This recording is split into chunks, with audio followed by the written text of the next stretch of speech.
Cyndi with Quilting by Cyndi, and Moose is joining us today. He decided to see what Mommy was doing. All right, so come here, you. So we're going to talk about fabric. Oh, come on, out of the way. Watch out, Henry. So I have a different project. It's like I said, I have a problem. I have maybe 5 projects going on right now. So this one is my storage.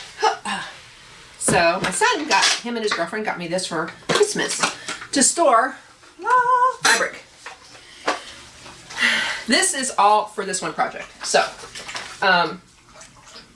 so what I did was, his best friend, Keelan, and his wife, he went to Georgia for the wedding, and he had taken pictures and stuff because he made her this cute little planter, and it was taken next to stuff. So I based this off of the colors that I saw in the picture. So they have, let me move this quilt out of the way.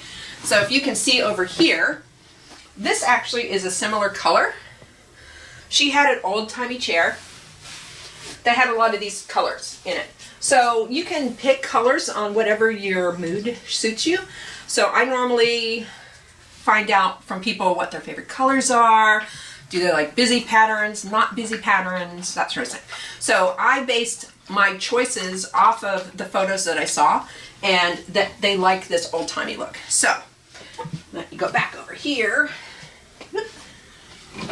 I'll show you that one later. That's my project to fix. So I did, and these are already cut, but I will show you the different fabrics. So for this particular one, I'm doing, and I like to print it out just so I can see it. So this is called a fence rail pattern, and this is what the completed thing will look like, more or less. There's different shapes and sizes you can do. You can do multiple, however big or thick you want to do it. So let me move these out of the way. So what I did is, based on this, I can't remember how thick it is because I keep hopping around. So these are all 2.5 inches. So 1/2 inch seam allowance, quarter on each side. So it'll end up being a 2-inch strip. So what I did was I went through the different colors, and basically I go into Joann's, I find something that speaks to me, and then I go around and match colors, or what I usually do is raid my bins that are under my bed with all my different fabrics. So, Moose, stop. So, let me move these out of the way. So what I did was I made big piles. So in this case, so as you can see, I'll show you some of the fabric colors I have. So let me get the colors around. So I picked ones that would all sort of go together. So this is what actually spurned it. I saw this fabric and I fell in love with it. It is adorable. But I have other ones. So then I went, and these are the colors that she had. So she had like this, geez, I can't even think what to call it. Like an orangey brown, some yellowish colors, some of the, you know, like, I can't think of the name of it. Coral. There we go. So I kind of went for that. So you'll see the different colors that I have here. And that's sort of how I go about it. You can pick, you know, and what you want. I rated the stash that I have and pulled out fabrics that would complement it. So as you can see, I have tons of different colors here. Lots of different colors. Whoosh. Tons and tons. Anyways, so, and if you look at this, so normally what you do is you have some light colors and you have some dark colors. So I group them, and I actually have it written down in my little book because I know I stop and start and I will forget, oh, was this a light one, a medium one, or a dark one? So, but anyways, so you can see here, so I started making these little squares. So the idea is you make the squares and then 2, 3, 4. Okay, so you have this. Let me move these out of the way so you can see what we're doing. So for this pattern, so this Pause. So basically, this is not your final size of block. So what you're doing here is you're actually taking 4 of these, and then you go pick whatever side you want.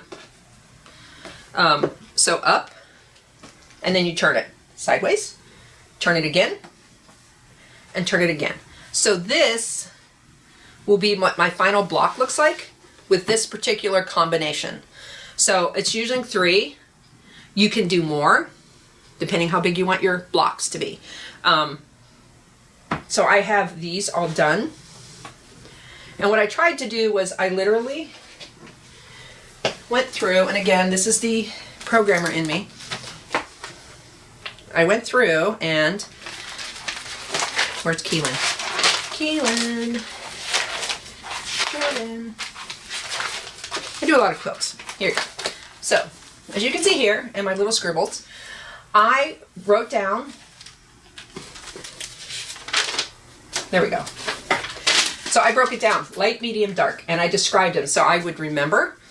Oh, the tan with the gray flowers, the white birch, which I don't have a lot of, which was awesome. And if I find any more, I'm getting more because it's really cute.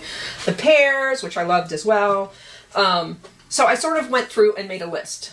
And then down here is where the analytical part comes in. I started comparing the colors to see what looked good together. You don't have to, you can do what you want. I just overanalyze everything and it all gets down on paper.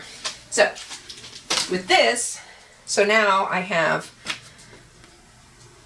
lots of them done, and they will make little, I will do 4, 4, 4. So I found this is what one of the ones I fell in love with. It's like an old-timey fabric here. This one here. So it's really cool looking. So, but some things just don't look good together. So what I did was I literally sit here with all my piles of things, and I went through to figure out, and I lay them all next to each other and go, nah, that doesn't look good, that looks good, and I go from there. Since it's homemade, it's not, it's not unusual for this. So like if you can see on here, there's seams. So basically, I ran out, and instead of just throwing the scraps away, I will piece them together so that I can use them, so they're not just waste, because I don't throw anything away. So, and I overcomplicate my life. So instead of normally just doing a pattern of some kind on the front and a solid back, which is what a lot of quilts you'll see, they have just a solid color, I tend to do reversible quilts. So on the back, I have completely different pattern picked out somewhere. What did I do? That's hers. Oh no. No, it's here somewhere. I might have put it in the wrong spot. Now I'm worried. Oh, I know, it's in the back. So, that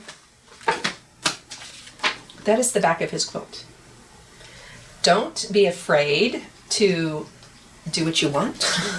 As you can see, another quilt I'm working on is, I wanted to do a quilt, but I wanted it to be at an angle, and I stupidly started cutting all the pieces at an angle first, and I probably should have just built a quilt and cut it to shift it.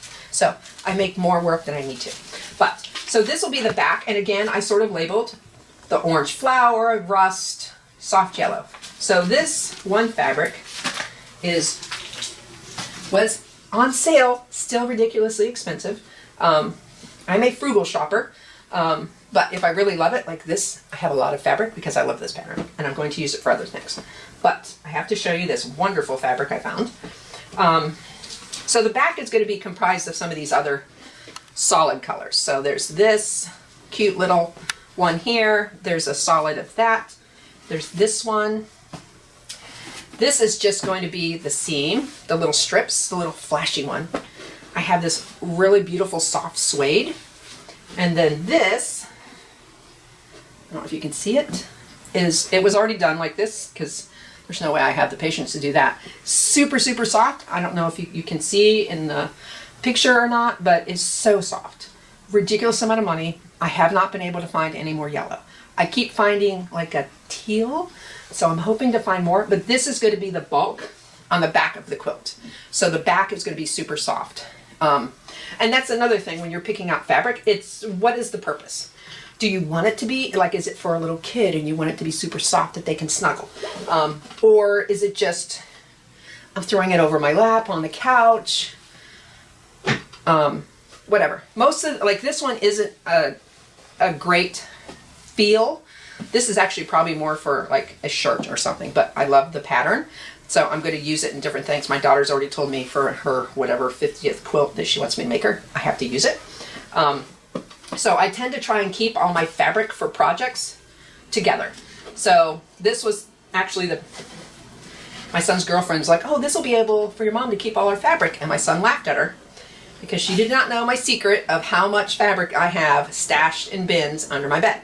So, but it's perfect for this project. So, I have literally gone through and I was like, it's a perfect fit. All of my various little pieces and everything fit in here wonderfully. So that's something to think about when you're doing stuff. I'm gonna sit down for a second. To think about, so like this particular one is actually like a t-shirt type material. So and you can see here it kind of stretches. So you have to be careful on the fabric that you pick. Make sure that it's something that if you want it to be super feel good, that you're looking at the flannels and the you know, like that one I had there, it was like a quilted one that's already done, that has the fancy scrolling and everything already done on it. Most fabrics for quilting fabrics is this, I don't know what it's, I guess it's a cotton of some sort, but it's not necessarily, it doesn't feel horrible, but it's not like, oh, I just want to touch it type of thing. So keep that in mind when you're picking fabric of what you're going to use it for. They're just saying hi. But just keep that in mind. So when you're doing things, you know, think about it, look, compare it. You know, what I do is, especially if I already have fabric at home that I'm starting with, I will cut like a tiny little corner, a little piece off. And then I get a little plastic baggie and I stuff all the little pieces in there and I go walk around Joann's and go, and I'll lay them out and get the fabric that I like. I lay the little pieces on top to go, yeah, I like that. I think that'll work. So think about that. I've seen other people do it. No one's gonna look at you crazy. We all do what we need to figure out what fabrics we like. You can get, you can go online and order stuff. I just like to go in person just because I want to be able to touch it to see, do I like how it feels, and to see if it's like a stretchy. So like with the t-shirts, one that I'm doing, I'm probably going to have to use what's called interface on the back, which sort of helps stabilize it so it won't stretch as much. So basically you take, I'm trying to see where I put it. I don't know. Oh, there it is. So it's basically like, it feels really weird, but it's usually like sticky on one side and you just iron it. You figure it out, you cut, you iron it, and it keeps it from stretching. It fuses to the fabric and then it will stop stretching. So that way you can sew it and you won't end up with something like wonky when you end up sewing and one end's fat and one end's skinny because it stretched while you were sewing. So keep that in mind. You can use, it's not that you can't use it, you just have to be aware you might have to have an extra step like with the fusible stuff. So with this one, I need to keep that in mind. I'm doing little strips, so I haven't really worried about it yet.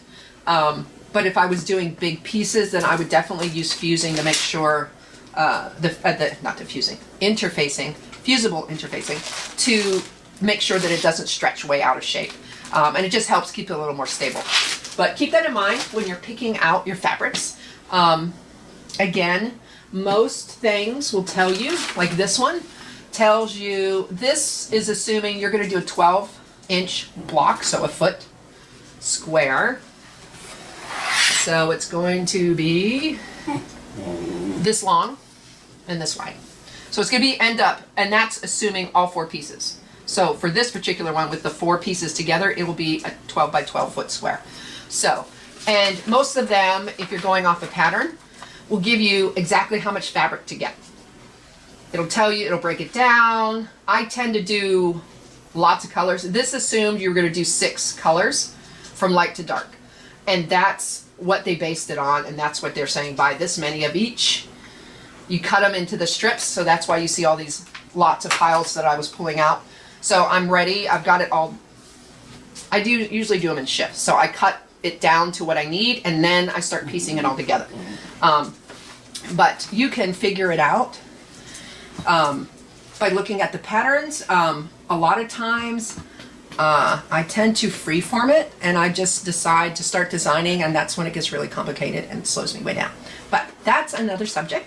So hopefully that helped you on picking out fabric, and we will talk about, I'll show you one of my completed quilts that I have here, just so you can see what you can end up with. Thanks for joining.